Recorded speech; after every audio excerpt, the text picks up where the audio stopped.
자, 우리 부가가치세는요, 일단 출발이 소비세예요. 소비세인데 이 소비자들이 소비하는 가치에다가 10%예요. 세율은 10%만큼의 세금을 국가는 걷어가려고 합니다. 자, 그러면 이제 소비하는 자들이 내가 새우깡을 소비했네, 어떤 물품을 소비했네, 그러면 소비한 거에 대한 10%만큼의 세금을 국가에다가 스스로 납부하면 되는데 그렇게 하기 쉽지가 않잖아요. 내가 소비했으니까 세금 내야지라고 인지해서 세무서에 내기 어려우니까 요거를 우리한테 판매하는 판매자들이 우리한테 부가가치세를 소비자들한테 걷어서 거둔 세금을 세무서에 납부하고 있습니다. 여기 약간 독특한 구조를 취하고 있는 거죠. 이른바 그래서 법인세나 소득세 같은 경우에는 납세무자하고 그 세부담을 지는 자가 일치한다 그래서 직접세라고 하는데요. 이 부가가치세는 세금을 내는 자들은 중간중간에 사업자들입니다. 사업자들이 세무서에다가 세금을 내고 있고 그 세부담을 마지막에 최종 소비하는 자가 다 떠안고 있는 약간 일치하지 않는 이른바 간접세라는 독특한 구조를 좀 취하고 있습니다. 그 구조를 먼저 이해하시는 게 필요합니다. 자, 그 구조를 이제 약간 어려운 표현인데요. 이른바 전단계 세액공제법이라는 표현을 하고 있습니다. 이 표현을 좀 뜯어봐야 되는데요. 자, 일단 여기 사례가 나와 있으니까 한번 보실까요? 자, 사례 보시면 일단 제조업자가 있습니다. 자, 제조업자가 이제 부가가치를 창출했습니다. 얼마 창출했냐면 5만 원 창출했네요. 그죠? 부가가치 5만 원 창출했고, 자, 그러니까 자기 마진을 보는 거죠. 쉽게 말하면 마진 5만 원만큼을 보면서 이제 판매상에게 판매를 합니다. 5만 원에 팔면 되겠네요. 그죠? 자, 여기 표현들이 약간 어색한 표현들, 여러분 들어보지 않은 표현들이 막 나옵니다. 약간 이제 이론적인 얘기를 할 때 필요한 부분이니까 익숙하게 만드셔야 됩니다. 그래서 공급가액이라는 표현을 하고 있네요. 우리는 뭐 매출 이렇게 하면 좀 와닿는데 여기 부가가치세법에서는 공급가액이라고 부르고 있어요. 공급할 때 가액. 자, 그 가액이 5만 원 되겠네요. 그죠? 자, 그럼 5만 원에 판매상에 공급합니다. 그럼 판매상은 이걸 떼다가 자, 이른바 마트라고 보시면 돼요. 마트에서는 제조업자한테 물건 떼다가 자기 마진을 붙여서 소비자한테 팔겠죠. 그죠? 그럼 자기 마진을 3만 원만큼 붙였답니다. 그래서 5만 원의 부가가치, 그리고 여기 3만 원의 부가가치. 이른바 부가가치는 마진이네요. 그죠? 그럼 이렇게 사업자들이 중간에 마진을 붙여 쭉 살아가는데 마진을 쭉 합쳐보면 마지막 소비자가 소비하는 가치가 되겠죠. 그죠? 그 마지막 소비하는 가치는 여기서 얼마입니까? 8만 원 되겠네요. 5만 원 더하기 3만 원. 그럼 8만 원만큼이 소비자가 소비하는 거니까 그 8만 원에다가 우리 세율이 현재 10%니까 8천 원만큼을 국가는 걷어가면 만족하는 겁니다. 자, 그럼 어떻게 그걸 걷어가느냐? 자, 제일 손쉬운 방법은요. 마지막 단계 판매상이 8만 원에 팔 거 아닙니까? 마진을 더해서. 그럼 소비자한테 8만 원에 팔 때 부가가치세 8천 원만큼을 걷어다가 이 거둔 세금을 세무서에 내면 세무서는 8천 원 걸었으면 만족하는 거죠. 그죠? 자, 그렇게 끝나면 제일 간단할 거예요. 마지막 단계만 걷는 걸로. 근데 우리나라 부가가치세제는 그렇게 하지 않고요. 각각의 사업자들이 중간 단계, 여러 단계 거치게 되면 단계별로 상대방에게 공급할 때는 그 공급하는 가액의 10%만큼의 부가가치세를 이 제조업자도 판매상한테 걷습니다. 그리고 판매상도 소비자한테 팔 때 8만 원에 파는 거니까 8천 원만큼 걷습니다. 자, 그래서 세무서에다가 납부를 합니다. 그러면 제조업자는 5천 원만큼 세금성에 납부할 거고요. 판매상은 8천 원 납부하면 그럼 합쳐보면 13,000원만큼이 납부가 될 겁니다. 아니 그러면 부가가치 합계는 8만 원인데 8만 원의 10%인 8천 원 걷어가면 되는데 지금 13,000원이 걷어가잖아요. 그죠? 그러면 더 많이 거치니까 좋은 겁니까? 그렇게 하면 안 되는 거죠. 그래서 어떻게 하냐면 자, 제조업자는 지금 매입액이 없다고 가정을 둬버렸습니다. 매입액이 왜 없겠어요? 있겠지만 한도 끝도 없이 이어지면 그러니까 우리가 이해를 좀 편하게 하려고 제조업자는 매입액이 없다고 쳤고 자, 그리고 제조업자는 5만 원에 팔았고 자, 그러면 5만 원에 10% 거둔 거를 납부하게 됩니다. 납부할 금액은 5천 원만큼 부가세를 납부하게 되겠죠. 그죠? 이렇게 될 거고 자, 판매상 입장에서는 판매상은 소비자한테 자, 지금 8천 원에 지금 부가세를 걷었잖아요. 그죠? 8만 원에 팔 때 8천 원만큼 그 8천 원만큼 거둔 금액을 납부하면 돼. 이렇게 하게 되면 13,000원 거쳐요. 그럼 안 된다. 그래서 자, 니네들이 상대방한테 팔 때 10%만큼 받아서 세무서에 내는데 너희들이 뜯긴 거 있잖아. 사업자들이 뜯긴 거를 이거를 빼주겠답니다. 그럼 제조업자는 뜯긴 게 지금 없다고 가정을 뒀으니까 마이너스 금액이 없는 거고요. 자, 그리고 판매상 입장에서는 8,000원 거둔 거에서 얼마 뜯겼어요? 사올 때 5,000원 뜯겼죠? 그죠? 그럼 5,000원만큼 부담한 부가가치세를 여기서 마이너스 해줍니다. 이 마이너스 하는 거를 이거를 공제받는다라고 불러요. 자, 공제를 5,000원만큼 공제해주면 얼마 내면 되는 거죠? 3,000원만큼 내면 되는 거죠? 그러면 제조업자는 5,000원 냈고 판매상은 3,000원 냈습니다. 그럼 8,000원 거친 거 맞죠? 그죠? 이런 구조를 취하고 있습니다. 즉 모든 거래 단계 중간의 사업자들은 상대방한테 팔 때 그 파는 금액, 공급가액이라고 불렀죠? 공급가액의 10%만큼을 세무서에다가 낼 의무가 있고요. 받아서 내야 됩니다. 받아서 내는 거고, 그리고 뜯긴 게 있으면, 사올 때 부담했던 부가가세가 있으면 이 부분은 빼줄게 라고 하고 있습니다. 자, 빼서 이렇게 3,000원만큼 내게 한다. 얘는 지금 낸 게 없으니까 부담한 세액이 빵이니까 5,000원만큼 납부하면 되는 것이고요. 이렇게 하면 8,000원 거친다. 그럼 그 8,000원 누가 부담하는 겁니까? 제조업자가 부담하는 겁니까? 아닙니다. 제조업자는 판매상한테 5,000원 받아서 내고 있지 않습니까? 그죠? 판매상은 소비자한테 8,000원 받아서 내는 건데 자기가 뜯긴 5,000원만큼 빼고 3,000원 내는 거니까 자기 부담은 없습니다. 받아서 뜯긴 것 빼고 차액을 내는 징검다리 역할을 하고 있습니다. 그리고 마지막 소비자 입장에서는 8만 원짜리 물품을 소비하는데 8만 8천 원이래요. 판매상이 8만 8천 원 받겠대요. 그러면 8만 8천 원 결제하고 그리고 소비하게 되면 결과적인 8천 원 세부담은 소비자가 지게끔 되는 거죠. 이해하시겠죠, 여러분? 자, 이게 이제 이른바 전단계 세액공제법이다라고 부르는 겁니다. 그러면 여기서 좀 더 깊이 한번 들어가 보겠습니다. 자, 우리는 전단계 세액공제법이라는 표현을 조금 익숙하게 만드셔야 되는데요. 자, 여기서 제일 중요한 단어는 제가 볼 때 전단계라는 표현입니다. 전단계 세액공제법에서의 제일 중요한 용어는 전단계라는 거예요. 자, 이 전단계 세액이 뭐냐면, 자, 제조업자 입장에서 사올 때 부담했던 세액이에요. 없죠, 여기서는. 제조업자는 없죠. 판매상 입장에서는 제조업자한테 사올 때 5,000원만큼 뜯겼죠? 요게 전단계 세액이에요. 자, 그런데 전단계라는 표현이 왜 중요하느냐? 전단계라는 표현은 다음 단계가 있으니까 그 전단계를 말하는 거죠. 그럼 생각해 보세요. 자, 소비자 입장에서는 8,000원만큼 부가세를 부담했으니 나 이 부담한 부가세 이거 공제해 주세요 라고 세무서에 한번 찾아갔다고 생각해 보죠. 그럼 세무서에서 뭐라고 할까요?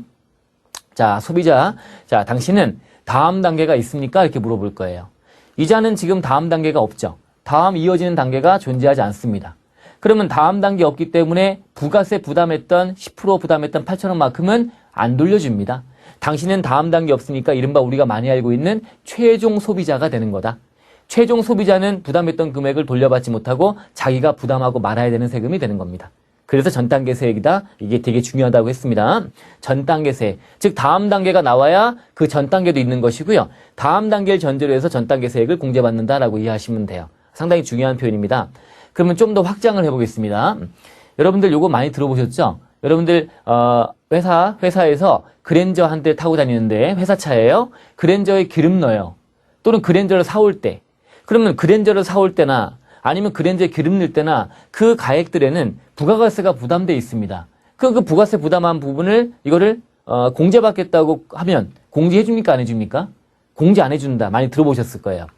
자, 이거 이른바 비영업용 소형수용차라고 하는 건데 우리 뒤에 이어지는 후반부 차시에서 공부하시게 될 겁니다. 자, 그래서 비영업용 소형수용차 관련된 부가가세는 공제를 안 해준다. 여기서 마이너스라는 걸 공제한다 그랬죠, 그죠? 공제를 안 해주면 됩니다. 왜? 자, 보세요. 그랜저를 회사에서 타고 다니는데 회사의 대표가 이제 퇴근할 때 되면 그랜저 타고 퇴근합니다. 그래서 주말에는 그랜저를 타고 이제 가족들하고 여행 다니고 막 그래요. 그러면 부가가치 창출에 기여한 겁니까? 자, 잘 생각해 보세요.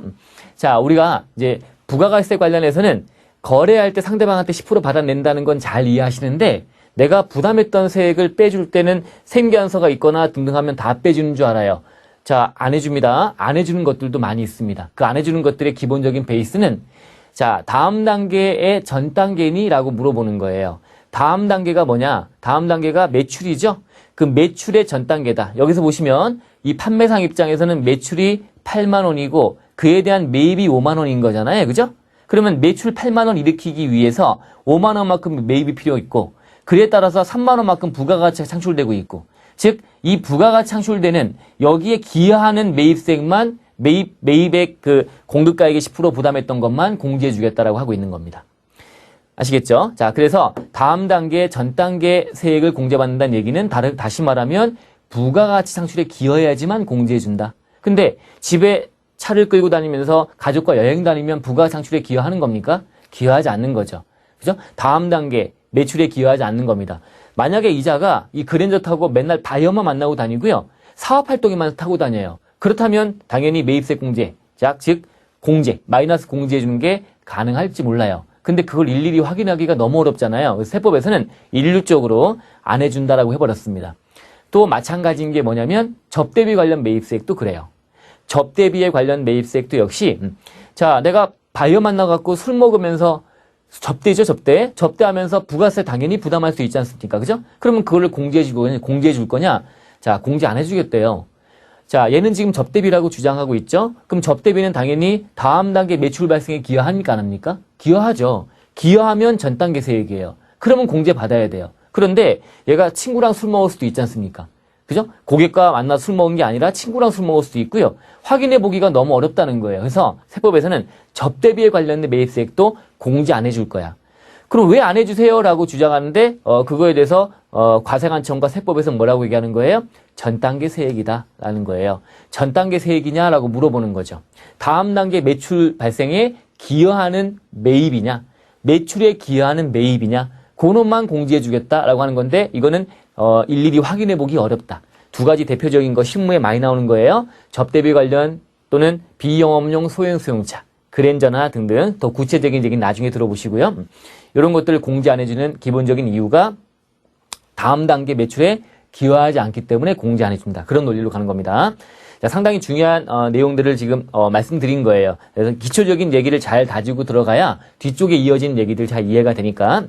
자, 이해하셨죠? 다시 한번 얘기해 보겠습니다. 자, 우리가 이제 제조업자가 있고 판매상이 있고 소비자가 흘러가는 과정에서 자, 알았어요. 우리는 부가가세는 항상 어떤 단계 사업자든 간에 여러분들이 다니는 회사가 또 여러분들이 자영업을 하신다든가 등등 할 때 여러분들 어느 위치에 있든 간에 제조업자의 위치든 판매상의 위치든 아니면 도매업자의 위치든 소매상의 위치든 어느 위치든 간에 상대방한테 뭔가 공급이라는 행위를 할 때는 팔 때는 그때는 10%만큼의 부가세를 받아서 내야 된다. 철칙입니다. 받아갖고 내야 되는데 여러분들 사올 때 뭔가 매입할 때 부담했던 세액은 어떻게 하자고요? 이거는 마이너스에 먹을 수가 있다는 거죠. 자, 그럼 세법에서는 자, 너 사올 때 부담했던 그런 부가가세 부담한 금액이 있지? 그 금액을 공제해 주는데 그 금액은 증빙을 갖고 와 이렇게 얘기하고 있어요. 그 증빙이 우리 여러분들 너무나 잘 아시는 세임계산서입니다. 그 세임계산서가 있어야지만 그래야지만 마이너스 해주겠다는 거예요. 이 판매상이 제조업자한테 사올 때 5만 원에 부가세 5천 원 부담했잖아요. 이 5천 원을 뭐 텍스 인보이스라고 해요. TI라고 쓸 거예요. 텍스 인보이스. 이게 세임계산서입니다. 이 세임계산서를 끊어 받아야지만 그래야지만 빼주겠다라고 하고 있어요. 자, 그럼 여기서 한번 생각해 보죠. 자, 이제 여러 가지 얘기들 말씀드렸는데, 자, 우리는 제일 간편한 방법이 뭐라고 그랬죠, 처음에?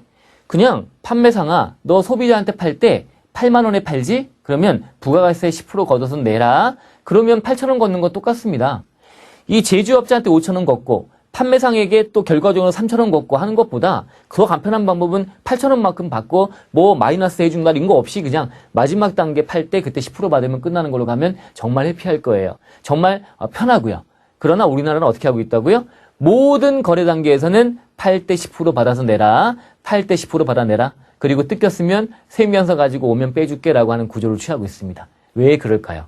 상당히 되게 중요한 얘기인데요. 이 부가가세는 이 세금, 부가가세라는 세금 자체를 걷기 위한 노력, 이것도 중요하지만 더 큰 매력이 있는 세금이에요. 그게 뭐냐면 보세요. 자, 이 판매상은 세임계산서를 끊어받아가지고 여기서 5천 원만큼 빼먹으려고 노력을 할 겁니다. 그 이른바 용어를 이제 만들어 보죠. 사올 때 부담한 세액을 뭐라고 그러냐면 매입할 때 부담한 세액이니까 매입세액이라고 부릅니다. 그러면 판매상은 8천 원 받은 건 뭐라고 하면 되겠어요? 용어? 매출세 이렇게 부르면 돼요. 매출할 때 받은 세금이 매출세, 그리고 사올 때 부담한 세액이 매입세. 그럼 8천 원 빼기 5천 원, 3천 원 낸다 이해되시죠? 매출세액에서 매입세액을 빼갖고 사액을 내면 되는 거야. 자, 그러면 제조업자 입장에서는 5만 원에 팔 때 5천 원 받은 걸 뭐라고 부르겠어요? 매출세액이라고 부르겠죠. 그러면 한쪽은 매출이고 한쪽은 매입이죠. 그러면 이 매출세액과 매입세액이 이게 맞아떨어져야 될 거 아닙니까? 이게 맞아떨어지지 않으면 이걸 전문용어로 뭐라고 하냐면 불부합이라고 불러요. 부합되지 않는다. 이렇게 되면 세무서에서는 제조업자도 부가가세 신고를 할 거고 판매상도 신고할 건데 이 두 개가 금액이 맞지 않잖아요. 금액이 맞지 않으면 양쪽에 안내문 띄우고 누가 거짓말하는 거니? 라고 하면 그러면 자기들끼리 치고받고 하면서 이실직고 하는 거예요. 얼마나 좋은 세금이에요. 그죠? 자, 서로 간에 매출과 매입이 맞아떨어지게 돼야 된다. 이걸 상호대상, 크로스 체킹이라고 하는데 이게 제대로 안 되면 그럼 바로 적시를 내게 되는 겁니다. 그러면 뭐가 좋겠어요? 자, 당연히 이 제조업자와 판매상은 번 거 있으면 세금 내야 되는 소득세나 법인세의 납세무자일 거예요. 그러면 얘가 법인세나 소득세를 제대로 냈는지를 검증하기가 상당히 용이해지는 거죠. 즉 얼마 벌었네라고 하는 게 이 부가가치세 구조 안에서 파악이 돼버린다는 거예요. 한쪽이 거짓말 못하니까. 정말 좋은 세금이죠? 그죠? 부가가치세 자체, 자, 부가가치세 자체를 건너가는 것도 의미가 있지만 다른 여타의 세목, 특히 법인세와 소득세의 파악에 용이하게 활용될 수 있다. 이게 큰 장점으로 부각되는 세금입니다. 이 부가가치세 이해 잘 하셔야 됩니다. 매출세액, 매입세액. 자, 매입세액을 빼주는 걸 뭐라고 하겠어요? 매입세 공제. 자, 이게 첫 차신데 여러 가지 용어들을 지금 정리를 겸사겸사 많이 해보는 겁니다. 매출세액, 매입세액이라고 부를 거고요. 그리고 항상 받아서 뜯긴 거 있으면 차액을 빼는데 얘가 세금계산서 있으면 빼줄게 라고 했지만 어떤 경우에 안 빼주는 것도 있다고요? 다음 단계 매출에 기여하지 않는 매입세액이라고 보는 접대비 관련 매입세액이나 또는 비영업용 소형소형차라고 부르는 거는 용어는 많이 들어보시면 좋아요. 뒤에 또 할 건데 자, 그런 것들은 매입세액 공제 안 해준다. 매입세액을 마이너스 안 해준다. 왜? 다음 단계 매출에 기여 안 한다고 봐버리는 거예요. 도 아니면 뭐예요? 일부 할 수도 있지만 그 일일이 세무공무원이 파악하기 어려우니까 안 하는 걸로 가버린 겁니다. 이렇게 이해하시면 되겠습니다. 자, 여러 가지 말씀드렸는데, 자, 복잡한 느낌이 좀 들 수 있는데요. 이렇게 좀 말씀을 드리고 넘어가는 것이 뒷차시 이어서 설명드릴 때 도움이 많이 되니까 좀 시간을 많이 할애해 봤습니다. 잘 이해해 보시고 계속적으로 이렇게 여러분들 마인드 형성하도록 도움 드리려고 계속적인 얘기를 해보겠습니다. 자, 이렇게 이해를 좀 했습니다. 자, 이렇게 했고요. 자, 그러면 이제 이해를 했고, 그리고 좀 다음 슬라이드